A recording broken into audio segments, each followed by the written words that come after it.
I'm productivity catalyst Clare Kumar, and I'm thrilled you're joining me for the Work From Home Better interview series. Today, I am very excited to have friend, speaker, parenting expert, Alyson Schafer join us. Welcome, Alyson.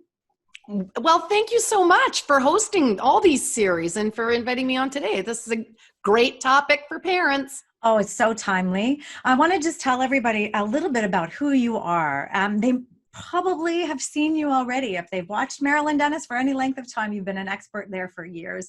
You pop up in media all over the place, sharing your wisdom.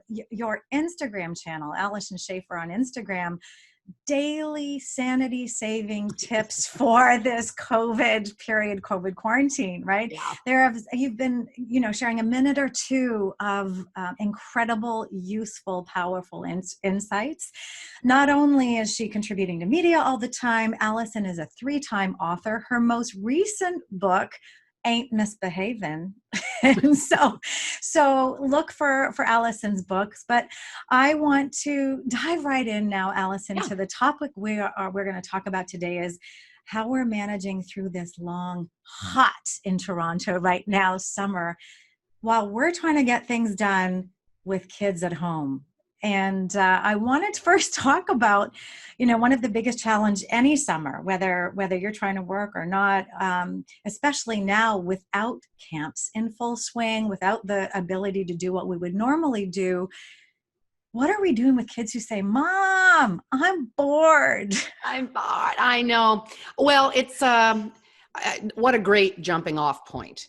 So let's just talk about this parental guilt about the fact that kids used to have all this programming and stimulation and enhancement in the summer, and all of that's been taken away. Well, I would argue that probably one of the biggest problems that was affecting family life prior to the pandemic was that we had overscheduled kids who were stressed, where our focus was so much on development, improvement, enhancement, enrichment, that we really lost focus of some of the core building pieces that we need to raise healthy, mentally healthy and resilient kids, which is family connection time, to be able to actually have down recuperative time, and for kids to kind of grow at their own pace and follow some of their passions. So I see start of the summer as being an opportunity, because really the human brain can't stop learning, and children can't be bored. I mean, if you look at children in war zones or after hurricanes or whatever, within a day, they can't sit around. They get up and play. They start making creative games. They interact. It's wired into them. And so kids don't stay bored for long. That boredom is a feeling. It's an emotion. And all emotions serve a biological purpose. And boredom is uncomfortable because it's trying to drive you out of something that is not serving you to doing something more meaningful. And so, boredom is going to come up because you're transitioning, and so it's really creating discomfort so that the creative spark will go and you'll move on to something meaningful. And kids left to solve the problem of boredom will figure out what to do. They will take 3 acorns and a stick, and they'll turn it into a 2-person game with their sibling, and they can be off and running for an hour. So parents. So it's not up to parents to solve it, jump in and figure out, like, you need to fix that right away. We are so distressed when our kids are bored, and we do think it's our responsibility, and we get this guilt. And if we're feeding into the narrative that it's our job, that we're supposed to have this full program for our kids, and that we're supposed to be a constant, steady playmate, and that they're somehow squandering when we aren't playing Lego with them or riding our bikes with them, because lo and behold, we have to earn an income, we feel terribly guilty about that. And I think that's maybe why I bristle, and don't hate me on this one, but when I hear parents go, hey buddy, to the kids, it's like, you're the mom and the dad. They have their friends. So I like there to be. I mean, we have for sure, we want to have a friendly relationship with our kids, but we're not their friends, and we're not their constant companions in that way. It's not our obligation to stop everything we're doing in order to raise a child. We know it takes a village to raise a child, because, way back, and, more tribal times, somebody had to go out and forage for berries, and somebody had to spend all day pounding grain to make bread for dinner. It takes a lot to work and function, and kids participated, and kids entertained, and they contributed. So, when we have these kids that are bored, what a leisurely life that. Well, do you think partially the struggle is parents have forgotten how to be bored, because we don't go there either? No, we come from a Protestant work ethic that says if you rest, relax, or have leisure, then you're squandering. And that is very cultural. Yep. We know it's false. We know we're a very sleep-deprived country. I'm sure with all your efficiency stuff, that the rested person can work in a lot less hours. Look at schools. Shorter school days have some of the best grades. Yeah. And yet we seem to think, no, make it long. More, we want it. We live in a more is better culture. Right? Yeah, more is better, and it's not always. It's really not. It also goes to the point of what we value and how parents miss that kids are not squandering their time. They're just learning different things. Yes. And I would say they're in this environment, they're learning things out of the basic core ABCs and 1, 2, 3s. But they're actually learning very important skills that we don't give enough time to. Whether those are social skills, creative skills, more following their passion rather than a dictated curriculum. So to your point about, I don't want parents to solve the problem of boredom, but I do think that certain things can happen when kids just get bored, as when adults get bored. What happens, Alyson? Well, one thing, I'm sure the parents with younger kids can appreciate this. Younger kids, when bored, will often fight.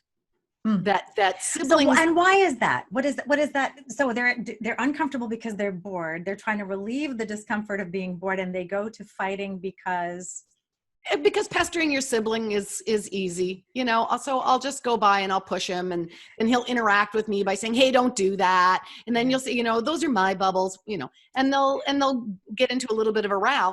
And one of the things that kids learn is not only is it just sort of like really a utilitarian, it's not the best way to socialize, but at least you get your siblings engagement, because they can't ignore you if you're pestering them, and maybe your parents. Well, that's the other thing, is that most kids learn that when they play nicely together, their parents will ignore them because they're playing nicely, and they'll get busy returning emails and doing their work. But if they start picking on each other and making a row, or someone is treated unfairly, Lord knows if it gets physical, then parents will stop what they're doing and attend to them. So kids quickly learn one of the truest ways to get your parent to come engage with you is to be disruptive. Yes. And so it's, that's, like I said, kids are always learning. The question is, what are they learning? And so that's, and how are they training you? How are they training you to respond to them? Hang on a second. Totally. Who's in control of what's happening here? And so what can a parent do when they sense the child is getting bored? How can they redirect them from this not necessarily so useful or productive behavior into something where they're exploring and following their creativity? So and again, I really do believe that you could step aside and let kids, first of all, solve the conflict on their own. They usually have more social skills than we give them credit for. But sometimes it is that transition that's difficult. And so I don't want to direct them in what to do. I don't want to solve the problem for them in what to do. But that doesn't mean that you can't create some kind of a brainstorming. What else could you be doing right now? And parents can give some guidance around that, because again, we have to remember that as little kids, sometimes they don't know all the resources that they have, and not even just little kids. I'm going to say older kids too, actually. Where, they don't know, for example, that you might be more supportive if you said, hey, you know what, like, you've really always liked playing guitar. Maybe you guys want to see whether or not there's any online guitar lessons, or maybe you can join a virtual band or something, or maybe you guys want to take the iPad and go make a documentary of your typical day and send it to grandma, or it's okay to do some brainstorming around matching up their interests and their passions. And then, maybe they like to cook, but they don't know that you're going to give them permission to use the kitchen, or they need training on how to use the stove and how to use a hand blender or whatever. So I do think sometimes we have to facilitate and maybe 100%. Put budget behind and do some training around, get some equipment. So, I do think there's a role for parents to play there, but we don't want to make it that we don't have to be Susie the cruise director every minute of our Right. day. So one way this could manifest is on the weekend when you're having some family time to connect and the work obligations might be to the side. Let's come up with some activities and we'll put them in a jar, for example. And when you're feeling that bored feeling, instead of punching Susie, then Yeah. reach into the jar, right? So Yeah, here's redirect a them list of and all the things you like to do.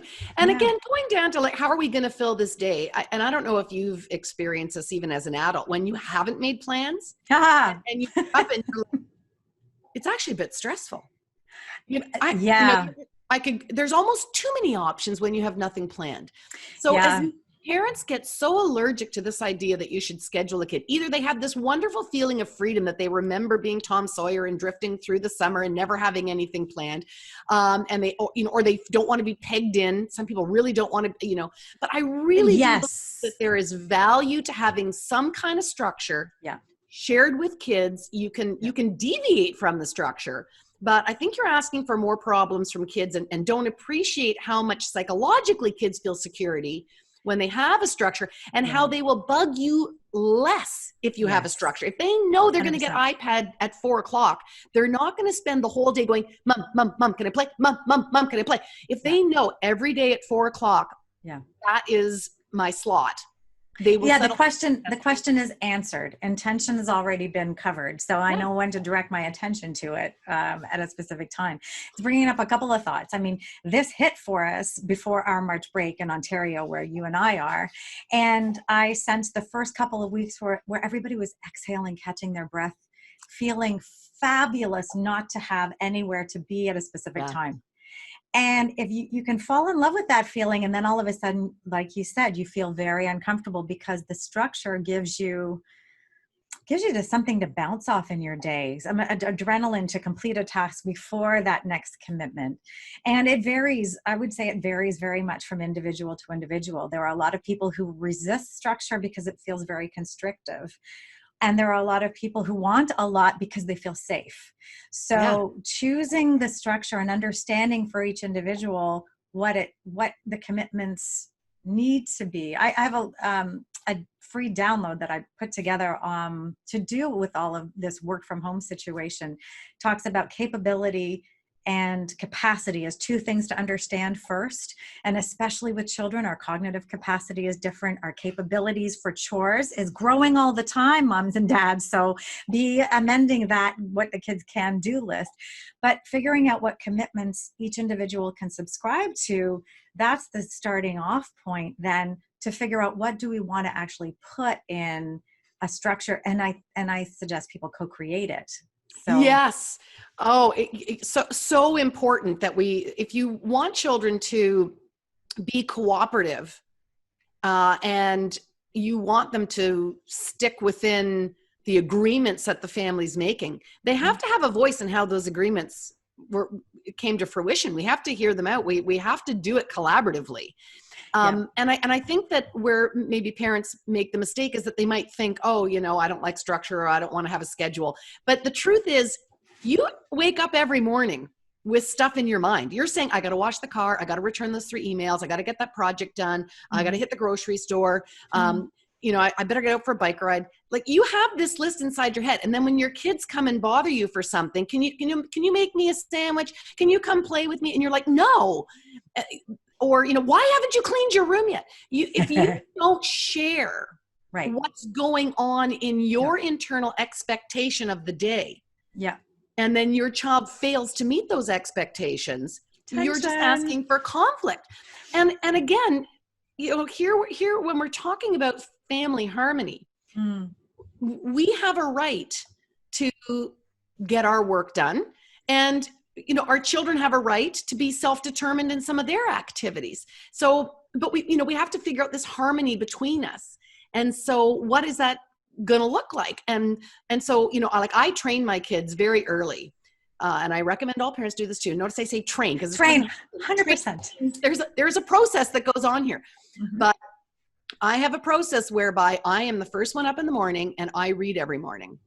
And when my kids see me with a book, it is not social time yet. This is my reading time. Now, Yeah. some people like to do that in the afternoon, like have a siesta, like kind of it replaces if your nap, if kids who used to nap are too old and they outgrow it, you can still have quiet time in the house where the expectation is you don't put upon others, you don't call on other people for service, you're not available, but everyone can grab a book and read together, or people can go to their room and do their whatever Sudoku time, but I'm not available, I'm going to read. And some parents, they just can't stake a claim to their right to also say, for my mental health, I also need to recover, and I need to, you don't have to ship them off or leave the house. Like, you can train your kids to not bother you while you have some downtime. Say that one more time. Yeah. you can train them to not bother you. It's true, right? And so I just want to echo this, because this is also happening in the workplace, because there are so many distractions and interruptions. A lot of companies have instilled quiet hours so people can think. So you can train your colleagues to not interrupt you as well. It's the same thing. So could you give a little example of what that training would look like? Because I think it applies in the work sphere and at home. Yeah, so the take time for training comes from Rudolf Dreikers, who was a colleague of Alfred Adler. So I'm all trained in Adlerian psychology.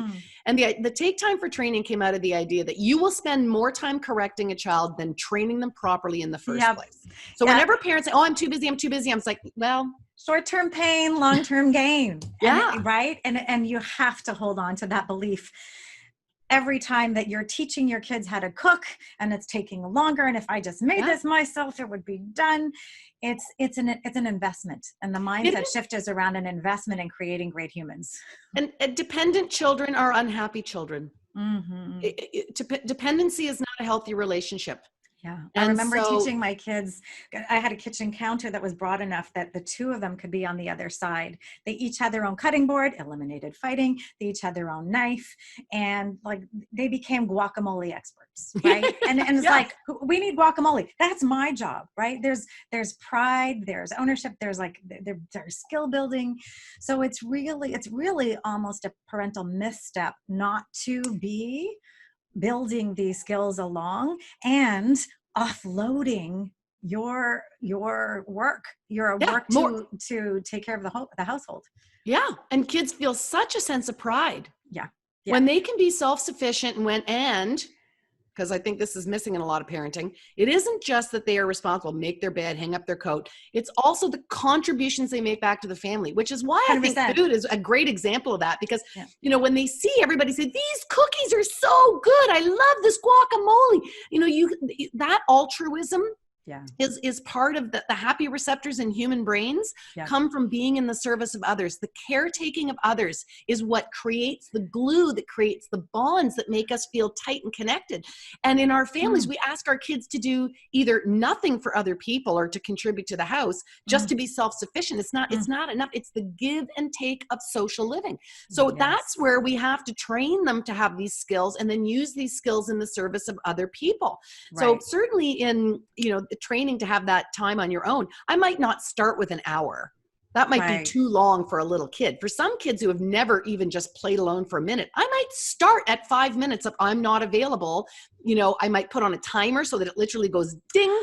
I would. Yes, absolutely. I want to just touch on that and echo that, because analog clocks, parents, are your friend, because time is so abstract. Digital clocks don't represent, there's no passing of time that we can understand by the numbers changing. We need to see the hands move on the clock. Now we can get a sense of that took that long to move. And so even with young children who are not being taught very effectively in school, based on my kids' experience, to tell time, it's not drilled in like it was. We need some rote repetition, neuronal pathway building for math and time in our curriculums. But you can do this at home and build that and foster that. And I tell you, I coach adults now, and we bring in timers into the work to rebuild this connection with the passing of time. Yeah. So start small, use the analog clock, the timer. And then it's really about maximizing how kids learn, which is they learn experientially. They do not learn from what you say. Kind of how adults like to too, isn't it? Children do not learn from what you say. They learn from what you do. I mean, if you are trying to tell your child not to interrupt you because you're on a business phone call and you're going, don't interrupt me, I have to talk. Don't interrupt. I can't talk right now. I'm on a call. I can't talk to you right now. I'm on a call. What are they? You are talking to them. You're giving them that interaction. You can't talk to them. So the mouth and the actions do not agree. The child is going to look at your behavior, not what's coming out of your mouth. So 100%. We just have this wonderful belief that we should just, teach with our words and then kids are going to absorb it. It doesn't work. You have to do it experientially, which means it's going to look messy in the beginning because right. when I say I'm going to preload it, I'm going to say, listen, let's do something fun together, have a little cuddle time, because for 5 minutes I need to be on my own reading and you'll need to keep yourself busy. So let's have our playtime and cuddle time now. Right. What will you do while I'm having my 5 minutes of reading? Let's get you set up, for younger kids who still working that creativity muscle of filling the time. Okay, so you're going to work on your Lego and I'm going to do my reading, and here we'll put on the timer, and now I'm going to sit and read. And now no matter what that child does to try to, whether they pull on me, crawl on my lap, whatever, I am just going to keep reading. Even if I can't actually ingest. This is why you pretend you're reading. Well, you're working very hard not to respond. Yeah. Which is why I'm not going to do take time for training for interrupting on the phone when I'm talking to my boss and I'm on a business call. Right. I need to do the take time for training by saying, Claire, can I call you every day for about 10 minutes in the morning? Because right now I'm training my kids not to interrupt me when I'm on the phone. And I need a confederate for this experiment to actually play out. And you're going to hear my kids scream. And I know you love me and that we're friends and you won't judge me. But if you can help me. Yeah, this is like when you meet somebody in a dog park and they're training their dog and they're like, don't respond to the dog when she's jumping on you. I'll wait till she's calm and then respond to the dog. You become an ally in the development. I have to tell you a funny story. So when I first, I was teaching parent education. I have for about 20 years and maybe like 18 years into that or 2 years into parent education, I got a dog. And so being a responsible dog owner, I went for the training classes. And I paid through the roof for this. And I'm watching him going, this is parenting. This is what I teach in my parent education classes. And right there, I decided I am not charging less than dog training. I am not going to be a speciesist and elevate dogs above children. That if people are going to be responsible owners and pay that for their pets, they can at least pay that for their parent education.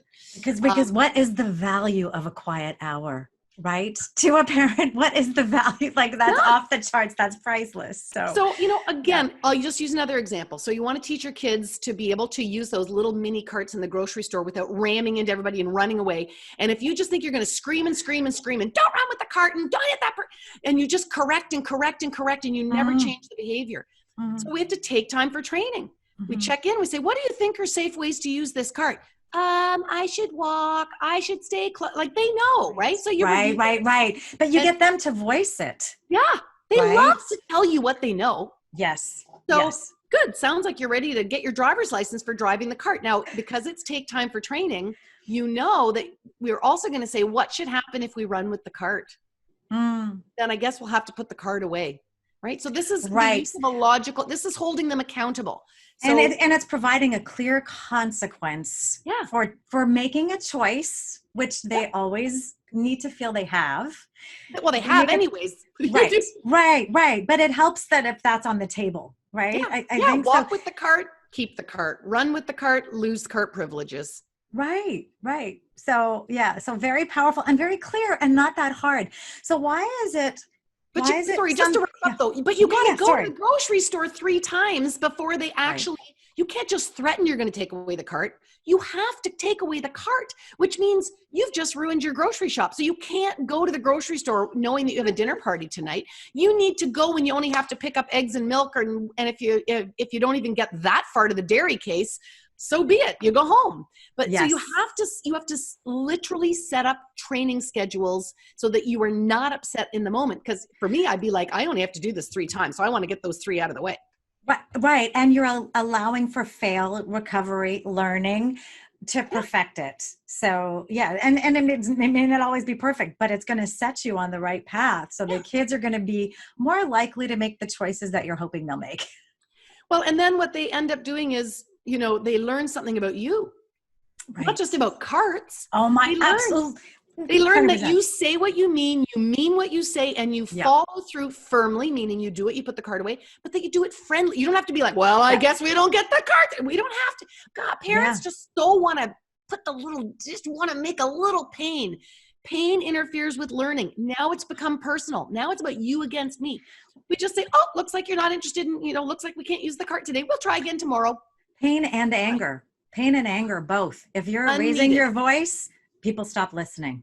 That's a big point for society right now. If you're speaking with anger, you're turning people's ears off. Yeah. So there's a lot of pain out there. There's a lot of anger out there. And if we can find ways to express it, release it, do what you need to do to release it. I think that's why axe throwing became really popular last year in Toronto. But there are physical releases that need to happen before you engage in conversation, because it's an unproductive conversation if it's angry or somebody's incredibly wounded.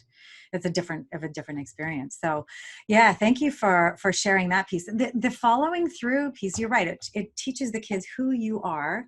And this is about being able to set boundaries, and for parents to be able to, what I call, dance through discomfort, because it's very icky to feel like your kid's angry, hurt, all of those emotions, they're landing on you too. So it's a stress for you too. Or I'm just seeing in Facebook, Samantha's talking about balancing guilt. And with a lot of my clients, there's a lot of guilt. And so what do parents do to hold on? Like, how can they be kind to themselves and say, I'm doing something, I'm investing. I know this is icky. It's going to feel good soon. Is there some self-talk that can help a parent through that moment of really sticking to their conviction? I know it's not fun when my kid's telling me they're the worst mother in the entire whole world. Well, I think generally as a society, we are not good at emotional regulation. Right. I mean, we sign up for these courses on emotional regulations because our kids explode or our kids are explosive. And we never say, well, how come, if I'm 45 and I still yell at my kids, how's my emotional regulation? And you're expecting a 5-year-old or a 14-year-old to have this down better. And we also don't like our kids experiencing negative emotions. We don't want them to be disappointed. Right. So we buy them the next ice cream when there's fell on the ground, or we don't like it when we started with boredom or sad or whatever. So we really don't know how to stand in the presence of our children's big emotions. And I think that we really need to learn to manage our own and learn to manage our kids, and to be able to hold that safe space so that we can say they're feelings. We can feel them. Was that Pixels, the movie that was talking about the feelings, or what was the Disney animated movie? Pixar. Yeah, I can't remember. It was a Pixar movie. But it was about all the feelings, right? Yep, that one. Yep, the one whose name. Someone will tell us what that movie was. Isn't that terrible? I don't Inside know. Out. That's it. Thank you. And it was very accurate. It was very well done, wasn't it? It was very accurate. Maybe in this moment, there's an opportunity for parents to express how they're feeling in this training piece as an opening to emotional connection and an invitation of, well, how is it feeling? Yeah. So Can we talk just about guilt? Oh, please. Yes. Capital G, guilt. Yeah. So first of all, notice in the movie, if people watched it, that there was the 5 primary emotions. Yeah. Right? Anger, joy, sad, surprise. There's 5 biological emotions. Mm-hmm. And again, they have a biological function. Emotions are not the same as feelings. Okay. Good. Let's clarify that. Yeah. So we all have those 5 core emotions. Okay. And they can come in different degrees, but they're there for survival purposes. Mm-hmm. And so they're our friends.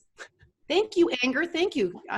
You think that I have somehow been wronged and that I am being violated, and you won't tolerate it, and you would like to take me back to a position of psychological safety. Mm-hmm. Thank you. We don't need to blow up and punch anyone, but thank you for showing up so that I can look at this better. I mean, that's what we learn with emotional regulation. Punch or shame or blame or attack. So transfer the stress hot potato. I call it. We don't want to do any of that, but we want to take the cue as a cue that we need to do. We need to shift something. So guilt is not is a feeling. We have guilt feelings, which is different than emotions. Okay. And feelings mean that they have a cognitive part, and they are embedded in narrative storytelling that we tell ourselves. And certainly with guilt feelings, and you've probably heard about, it's either Catholic guilt or Jewish guilt. I don't know. Every culture's got their own version of guilt, but it has to do with social norms and social mores. Right. And Oh my we gosh. feel that we are not living up to and behaving in accordance with a prescribed expectation of behavior. Can you say that one more time? This is so powerful. So guilt comes from the fact we are not behaving in a way that is meeting the social code, right? So so we have a story, and our culture supports that if you're a good mother, you always pay attention to your children. Now, first of all, the cultural norms can be really wrong, which is part of I actually think that we live in we get a lot of toxic messaging, which is why I wrote my first book, Breaking the Good Mom Myth. Great. So Tara Mandarano is asking a question. Does Alyson have a book with all this incredible stuff? So it's the first one. Say the title again. The first book is called Breaking the Good Mom Myth. Breaking the Good Mom Myth. Okay. Everything that culture tells us about how to be a good mom that is actually not psychologically healthy for our children. Oh my God, get that book. Yeah. Because it's going to help you in the workplace too. Yeah. Right? Absolutely. You see all kinds of toxic environments that are promoted in the workplace. I'll tell you, when I did my executive coach training and we were doing the leadership work, this is parenting. This is parenting, because you can't dictate command. You have to coach. I'm so glad that you said that, because I find when I'm working with parents, either most people have been in the workplace or maybe left the workplace to raise their kids or whatever, but they have some sense of what the workplace is like. Right. And when we start talking about how do you work in teams there, how do you delegate, do you micromanage? People are people. We're just different ages, but we're wired the same. No one likes to be told what to do. Nobody likes to be demeaned. Everybody wants to be inspired, not controlled. So I say, if you can do it with your coworkers, you've got some of those skills. Let's just move it into the family. You know, what's interesting, in the last couple of days, there were a few articles on how people are discovering their partner work personality, and how at home they might be this easygoing Joe, and at work they're like, I need that by 5:00, and we circle back on this, and I didn't know my guy was the circle back guy. It's like we're different people, but we don't have to be different people, because being different people isn't necessarily more successful because of the norms expected in that environment. Right? Well, it's again going to an Adlerian principle that to understand behavior, you have to see it in the social field in which it occurs, which is why parents will say, my child is a perfect angel at home. I don't know why the teacher is telling me that he is, picking on kids in the class and distracting, and why is he a behavior case in the classroom? And vice versa. My kid is an absolute pill brat, whatever. But the teacher says, star student, the most cooperative kid in the class. So we operate in groups, and we have to find our place in the group. We have to find our way of functioning and how to find our significance and our belonging. And we do it in a way to differentiate ourselves from everybody else, which is why you never have two class clowns. Somebody says, somebody owns it. I'll have to be something else. Yeah. And so same in the family. Your kid, people say, I parented them both the same. Why are they so different? There's one family clown. There's one family clown in our too, right? There's one person owns that ice breaking, I'm going to make everything fun. Funny. Now, if you have something that is of value in the family, all kids will adopt the same value. Mm-hmm. So you might be that everyone's athletic. But even if you're a hockey family, you're not going to have 3 kids that are goalies, right? Is it the Stahl family? No, you're going to have someone who's a forward, someone who's a goalie, someone who's defense. I don't even know hockey. I don't know if those are even positions. Well done. Yeah. One's going to do guitar, one's going to do vocal, one's going to do piano. So you might share a value, but you're still going to differentiate within it. Oh, it's so funny you say that, because I'm one of 3 girls. I have 2 sisters. We all ended up singing in different ways in our life. But I remember growing up thinking singing is my thing. Wait a minute. What are you guys doing? But so wonderfully talented. But they went into all of that. But we find our role within a group. Yeah. But I want to go back to guilt, because I don't want to lose sight of how that works. So guilt is a feeling, not an emotion. It means there's a cognitive storytelling part that's often distorted, and culturally imprinted. We're sort of sold a story. And so if we're told there's a certain conduct of behavior, and we want to be held in high regard, have a high opinion of ourselves, and have society have a high opinion of us, and then we don't behave that way, we generate guilt in order to feel badly so that we can still keep the high opinion of ourselves while continuing to behave badly. So do you see what I'm, licensed to, there it right? is. The boom, mic drop right there. Right. Yeah. So, if licensed to continue. It gives us permission to continue so long as we feel bad, because what kind of person wouldn't feel bad about it? Now I'm not living up to the social mores, so I must profess how guilty I'm such a bad mother. I didn't play, not my best parenting moment, all these things. So once you know that we're just creating suffering in order to elevate ourselves. Well, what I would suggest to parents is you don't need to elevate yourselves. There is this idea of you are good enough, that a human being is brought to this planet, and the day you were born, you were given your full complement of your worth, and you do not need to earn it, and no one can take it away from you. So you don't need to put yourself in this place of suffering. For no reason. So to your point about do I have guilt feelings? If they come up for me, I will ask myself, do I need to make a correction? Am I living in line with values that I consciously choose? Or I might just say, no, I'm only willing to play this much with my kids. I mean, I'm a parenting expert, and I can tell you, I have 4 good hours. Yeah. 4 good hours. Yes. And after that, that's the capacity. That's the capacity piece I was talking about, right? So you understand that's my bucket. Now my bucket is full. You don't want to see it run over. I don't want it to run over. Let's keep let's respect that capacity. And when I was raising my kids, I was in my 30s when they were younger. And it was it is age appropriately, it is developmentally appropriate that a 35-year-old woman does not want to play dress up for 6 hours. I also grew out of the dress up phase. So yes, I can play with you. And I did lots of dress up, and I did lots of Lego, and I did lots of baking or whatever. But this idea that we are supposed to suddenly submerge ourselves into the life of a preschooler and join them in their play, and that's supposed to stimulate us, except for the little altruism of enjoying our kids' company, it is okay to say, I'm beyond that. That's not as stimulating for me.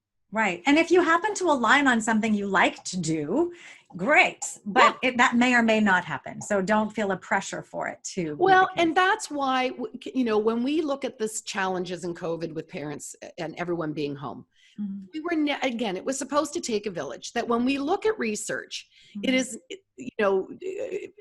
daycare, schooling, different types. Really what it all boils down to is that what we want is kids to be with positively engaged people through their day. And given that we have capacity, we need to hand off our kids. We need to hand them off to a daycare teacher. We need to hand them off to a teacher, hand them off to a swimming coach or whatever. I mean, part of why we, have play dates and stuff is because they need to be in the company who's somebody who's refreshed and invigorated and excited to see them. And they need to have multiple people in their lives to learn that, mommy reacts this way, and teachers have this expectation, and that the world is different in a public library than it is on a bus, than it is at my home. And kids need to learn all those things. Now, of course, we don't have any of that going on right now with COVID, and parents are really struggling about, do I take the risk and put my kids in day camps? Do I take the risk and merge bubbles with these people? And I can't prescribe health, that's not my area of expertise. You need to listen to the health ministers and what's being dictated for your area and follow those rules. But we need to find a way to hand our kids off and make this more of a community event. And our schools were much more than learning. Our schools were about socializing, and for a lot of kids, a protective buffer from family life that, we know that the person who's most likely to harm a child is actually their parent. And we know that domestic violence and calls to kids help phone are up.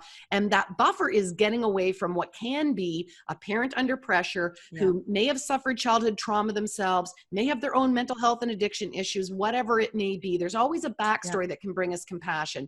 But this isn't a good formula, even for the healthiest of us, let alone for those that already had more personal struggles anyways.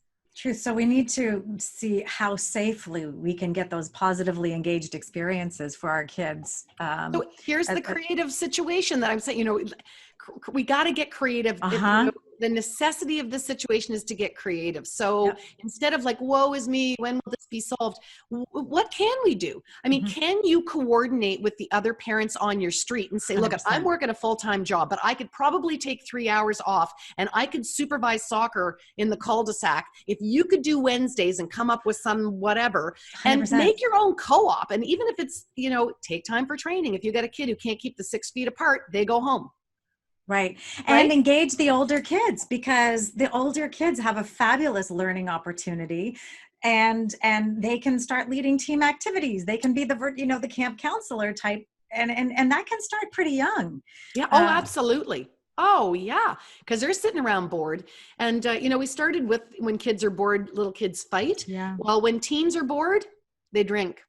And I've got a whole program starting up for this summer on how to prevent underage drinking. But we look at, and this is also adults, the drinking is going up like crazy. Yeah, I have a friend who right works for now. LCBO, our liquor control board, And what are they're they like, they're saying? not hurting from a No, revenue but what point they're of view. saying is lack of a schedule. So we Mm, just talked about why schedule is important. Lack yeah, of a schedule, yeah, boredom, more time at home. All three of those are making adults drink more. It's certainly going to make our youth drink more. yeah. But the youth brain is still under construction, which means their likelihood, the predisposition for later addiction is going to happen faster, stronger, and go longer than an adult brain. So it really Interesting. is a different animal. So yeah, I really think, anyways, parents can jump on and join me on that series on my Facebook page later. But yeah, we do Okay, have so to. Alyson Schafer's business Facebook page Yep. for a program all around It's called hashtag family talk. family talk. Okay, Yeah. hashtag I've got all family kinds of talk. video on YouTube too. Yeah. Yeah, Alyson, you're such a dream, full of resources. I've learned a ton in this conversation. I know we're very aligned in how we think Yeah. about things, and the parallels between running and managing and leading and coaching a family are they're identical to the workplace. And any coaching that's been done, people take that stuff and they go, I can do this at home, and vice versa. So anything you're learning from Alyson now, you can think of in that construct of a better working relationship as well, and what people actually are wired to need. Yeah. Yeah, we really want, once the two conditions for having cooperative kids is that we want to make sure that we're never in superior, inferior feeling relationships, that domination, submission feeling. So Mm, we got to get to that social equality, and that's social equality doesn't mean that kids are the same as parents and have the same rights and voice and things, but it's about mutual respect, right? Because you're a in human. all relationships. Yeah, Yeah, yeah, egalitarian, respectful relationships. yeah, And so we need it yeah, with workers and employees, and we need it between husbands and wives, and we need it between yeah, parents and children. And yeah, so when we get respect and we get a feeling of connectivity, that there's the team bond, the family bond, the intimacy, which I yeah. said at the beginning comes from contribution, from helping. Right. Then you've got people who feel a part of, and people will subvert their own desires and wishes to put the interests of the group first, and they will cooperate. So it's that takes time, and we got time on our hands apparently. Well, there's a wonderful opportunity here to set an intention for your family and to think about some practices and rituals, if you will, that you want to put in place. So I know one really powerful tool, maybe we'll make this the last big topic we talk Yeah. about, but what kind of regular communication would serve a family well? Because I think if you have something set in structure, for example, Sunday mornings, we all get together and we talk through how we want the week to go, or what do you recommend in terms of Brilliant. how families think about communicating with each other? That's brilliant. So that little gathering discussion that you have, I have like a formal structure for that. If people want to get like really into it, I'm okay if you just have a casual conversation, but I talk about having family meetings. Yep. And just like in the workplace, I mean, you have meetings because you got to check in and communicate. But nobody likes a bad business meeting. Nobody likes a bad family meeting. So you got to keep them there. You need an agenda. Need an agenda, and Yeah. you want things to be on the agenda that are problems in the family for the kids.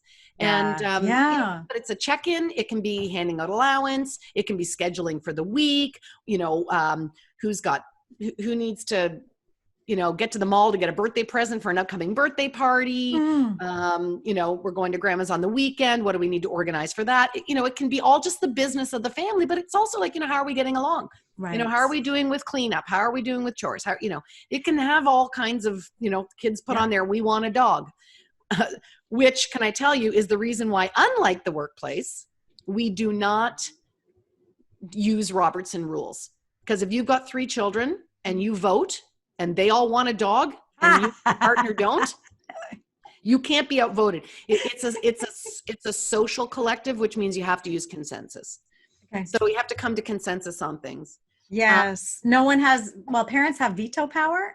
Well, everybody has veto power. Right. Right. You know, but imagine one of the ways that I start with families is to start with a problem everyone wants to solve, which is, what are we going to do for family fun this weekend?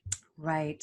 And so you got 2 kids who want to go swimming because and one who wants to go for a bike ride. Yeah. And then as parents, you can say, well, you know, we all need to figure out, we don't have time for both. You know, it's either or maybe none of those, and we pick a third. Or maybe we bike to the pool. Woo-hoo. Right. Right. And beautiful. See, you're already a born problem solver. The kids will figure that out. Or they'll come up with something like, well, what if we swim this weekend and we bike next weekend? And then everyone but if you force that kid who said you got outvoted, they're going to feel like they weren't important in the family. Right. And in fact, the kid who feels they're not important in the family will vote against everything always, just to make a point, so that they get validation that nobody has my back in this family. Right. So family meetings also are therapeutic in some other ways of creating some inclusion when you know some of these skills. But I would have an agenda. I would make them short and sweet. Make sure it's not just like parents just like, sit down, here's the new rules for the week. That's right. It's not a dictatorship. It's a conversation. And then we lay out some plans, and we problem solve together, and we just try them for a week. And at the end of the week, we circle back and say, hey, what worked? What didn't? Do we need to tweak it? Do we need a new idea? And it means that anything that comes up in the week, you don't have to deal with it in the moment. Right. You can say, you know what? This doesn't seem to be working. Let's put it on the agenda. Exactly. And then you're not having to be brilliant in the moment. Can we just hang on 1 second? Yeah. People have just entered my condo to deal with the HVAC. I need to ask them for 5-10 minutes, and I'll be right back. Let me just go on. That's real life. That's real life. Yeah. Hello. Well, Claire is away, and I have you all to myself. I am going to say something else that came up for me in terms of the difference between the workplace and the family structure. That a lot of people want to pay their kids for chores. You know, I said in family meetings you can give out money. I just kept going, Claire. Hope you don't mind. Of course not. Thank you. No, I had to I just buy me some time. The last interview I did 2 fire alarm tests. So, you know. Brilliant. Yeah. I'm loving this format because it's bringing the humanity of, like, you know, we just get on. This is life. We roll with the punches, right? Yeah. It doesn't all have to be all fussy. I was just saying the difference between the workplace and family, because a lot of parents sometimes think too much that they're the same. So Robertson rules versus consensus is one difference. The second is, in a family, you pitch in and you help because you're part of a team. You're part of a social unit. 3 musketeers, all for one, one for all. You do it because it's expected, and that's how the social group functions. We don't pay people at home. Oh, thank you. And that was what happens when your teenager says, "Are you going to pay me for this?" Right? You can't put an economic structure on top of a social unit. And I teach parents, and I say, well, how would you like it if you got paid to have sex with your partner? It is not an economic system. You don't say, I know you're not in the mood, but here's $50. It's an insult. Yeah. You do it because you're part of a group. You want to win cooperation. You want to inspire people to want to help out. You don't pay them for their service. Now, that doesn't mean you can't have a list of extra ways to make money, or, you know, or whatever. But, right. Well, it's great. It's great you say that. And some kids get it. My son, though, will say, how much are you gonna give me for that? How much are you going to give me for that? I asked my daughter to take care of the cats while I'm hoping to get away for a few days in a couple of weeks. And I said, do you want me to pay you? Because she's going to have to come from where she lives with her dad here. I said, do you want me to pay you? She's like, no. I'm like, okay, that's it. So, but very different. You might be dealing with some different mindsets on that. If you pay her, it will suddenly move from the part of the brain called joy and altruism that makes us feel connected and bonded. Right. It moves it to the place called work, and she'll probably resent it, think you underpaid her, not sure why she's doing it. I mean, there's all kinds of research on this where, volunteer ladies at the church would come every Tuesday and stuff the newsletter. And then they said, you guys do this for free, but you're working pretty hard. We should pay you. As soon as they started paying them, people stopped coming. They didn't like it. Like people that give and take a social living, you help me and I'll help you. You rub my back, I'll rub yours. That's that reciprocity. That reciprocity is everything. And it's really sort of the foundation of why I do what I do. I talk about cultivating sustainable performance, because if we can continue to make sure our bucket's not empty, right? We can continue to give, then we're receiving. So there's a reciprocity going on. And then we're fulfilled, happy, proud human beings, not needing, wanting, frustrated, guilty, angry people. So the bravery to set boundaries, the ability to notice in the moment, figure out what emotion or feeling is transpiring, and making a choice and using that pause, that discomfort period to make a choice about, what can I do? I noticed this. What do I want to do with it? Right? Just separating a little. Yeah. And to give parents permission to not be brilliant in the moment. It is okay if you didn't handle a situation well. Generally the rule is behaviors are what I call dances. And this is what I wrote about in my middle book, which was Honey, I Wrecked the Kids, which is we get into these interactional patterns with our kids. And we talked about this with the sibling fighting. They fight, we come in, we deal with them. It's a dance. And often kids just look at what the child is doing and they pay no attention to what their dance steps are. Oh, right. And so if you're in a pattern that you don't like, but it's working for the child in some useful way, it's going to come up again tomorrow. Don't you worry. You don't have to be brilliant in how you handled it today. There's going to be another time when they don't unload the dishwasher. There's going to be another time when they don't come home for curfew. It is going to come around. And so now that the event has passed and you didn't handle it well, now we can be in a more conscious, our emotions are settled down, the limbic system has settled, the prefrontal cortex can be engaged a little bit more with critical thinking, and we can make a plan for next time. This is your training too, right? You need, like, just as the kids need repetition, you might need some repetition too, as we all learn and grow through this. It's not always, and I think I like holding on to the fact that not everything has to feel good all the time to be a useful thing to have happen. No. And, and I would say with parents, the other thing is you can get so far with learning some discipline techniques, but when your kids push your buttons and you are reactive, you can get mad at your kids for having pushed your buttons, but it's also an opportunity for you to be self-reflective and say, can I take this as a moment to learn about myself? Yeah. And because I work with families in a family counseling capacity, we can be much more therapeutic. And often there is things from our own upbringing and past that gets triggered by our children that is not really about our children. It is about some long-standing memory in our past that has informed us or that has kept us safe. And if we're unwilling to go back and resolve some of these things and have a healthier life script, our kids are just going to keep bringing up that sort of undealt with part of us that needs to be addressed. And so I really like the kids that are really problematic, that bring their families into counseling, because I'm like, yay, this little kid just saved the family. That was me when I was 12. I would talk back. I would just speak my mind so much. And they're like, this kind of difficult. And it was, I think we only went once, but I still remember it and what a profound experience it was. I do want to say, having worked with a therapist recently who was bringing his own bias into the meeting. Choose your therapist with care. Interview them. If your gut tells you they're out of line, perhaps they are. So choose very carefully and look for someone who's got the personality, listening skills, leadership that everybody's responding to effectively. Such a great point. A lot of people say, I tried therapy, I didn't like it. And then they write off the entire profession because of what that would be like saying, I don't do men. I went on one date and he wasn't great, so all men are terrible. Right. That it is matchmaking. Truly it is.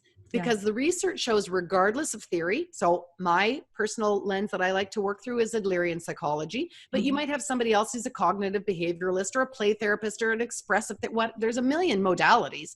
But the research shows that one is not more effective than the other, that really it is the client's perception of feeling attuned and an alliance with their therapist at the end of session 4. So yeah, it takes a little bit to get going. So I agree. If someone just if I didn't like someone immediately, I wouldn't give it 4 sessions just to make the quota. But if you're not feeling it by 4, I would say it's not going to be effective. It was session 4 where I said, this is not a safe space for me. I can't work with you anymore. And I'm out, I'm like, and as therapists, we don't take that personally, by the way, if those people don't want to hurt their therapist's feelings. We really don't, because part of our training is also to know what clients we can't work with. Because I also have a history and I can work to a certain level, but there's certain people I'm going to be less effective with. And I know that.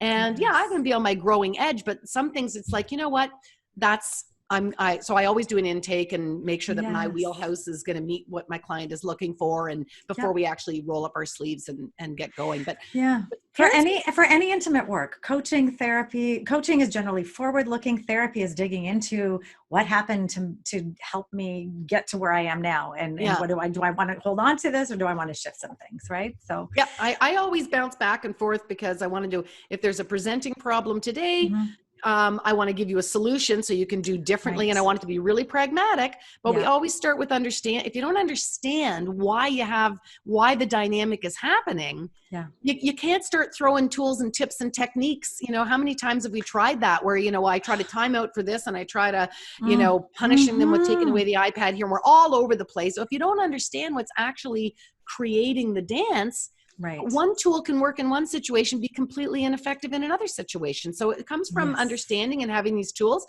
but then, understanding that wiring of where that came to be. I think, who doesn't love personal growth? I think it's wonderful.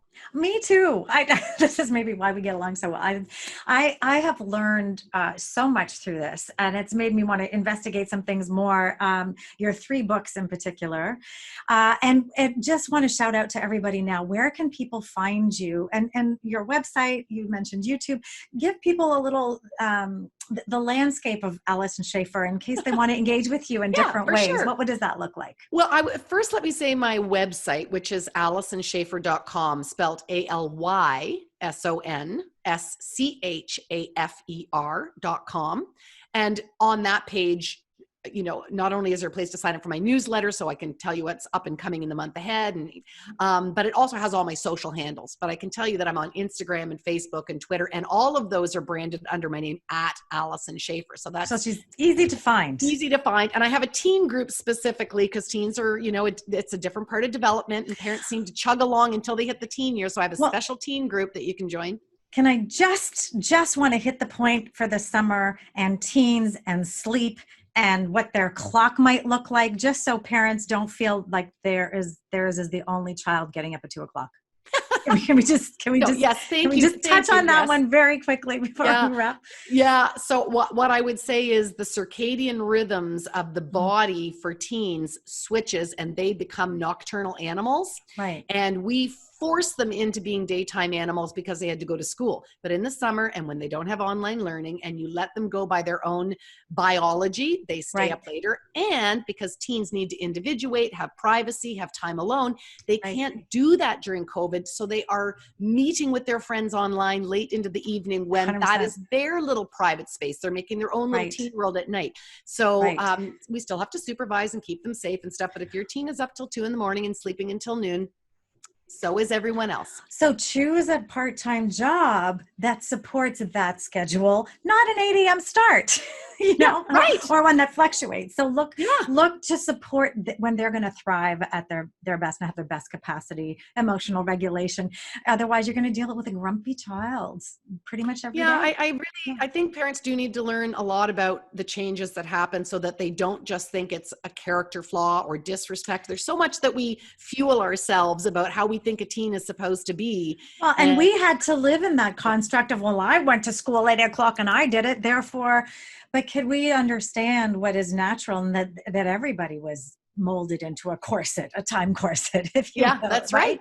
And it didn't feel good. So we have an opportunity to really explore. And I talk about a lot now creating customized work experiences, because we're cognitive individuals as much as we can, and we can far more than we have. Can we not really cater to the individual so that the individual can then make their greatest contribution? And if you look at, again, evolutionary biology, because my first degree is science, so I'm like totally nerdy for all this stuff. Mine too. That's another. So I anchor myself in that stuff. But when we look at, we know Darwin, the ability to adapt and adjust is the fittest, is the one. Survival of the fittest. Yep. The organism, as it matures from infancy to adulthood in the course of its lifespan, the adjustment, the fitting part where we are the most adaptable is in the adolescent phase of any animal species, bears, alligators, humans. Yeah, that makes sense. If we could stand back in wonder and allow our teens to be, they're the ones that are going to solve gun control. They're the ones that are going to solve environmental stuff. I mean, look at the TikTok. Look at what happened on TikTok in Tulsa, right? I'm like, you K-pop fans, like that was brilliant. Yeah. So if we can, I think what COVID's invited and requires is patience in so many ways. And if we can embrace this and step into a belief that we need to be more patient about everything, especially with ourselves and the noticing, we can create a really richer, beautiful future. So I will close with this. And I got this from a meditation podcast that I was listening to. I guess there's a musical in New York City, and it is called Now Hear This. Okay. But it's now, period, hear, H-E-A-R, period, this, period. Okay. Now, hear this. And, what a great little mantra to keep you in the moment, right? Not the life before COVID, not, if we don't get this done, my kids are going to fail high school. Just now. Punctuation matters. Here. This. Right? We're called to the present moment, to be awoke in the moment. Yeah. And to give yourself that gift. Right? Yeah. We're in this culture of good enough. Yes. Okay. But that is beautiful. We will definitely wrap on that note of beauty and invitation to now hear this and step into the parents you want to be, and that create that loving, fully functioning family that can enjoy this period and grow in a beautiful way through it. What a great invitation. Thank you, Claire. Always a pleasure. Yeah, absolutely. Thanks so much for joining me today, Alyson. This has been a Work From Home Better interview. You can find a whole series of interviews on my YouTube channel, Clare Kumar, and the Work From Home Better interview series. And I've also created an online course and some free content for you. You can find it on my website, clarekumar.com/workfromhome. So I wish you all a very fruitful and enjoyable day. Take care out there in the sun and enjoy your summer.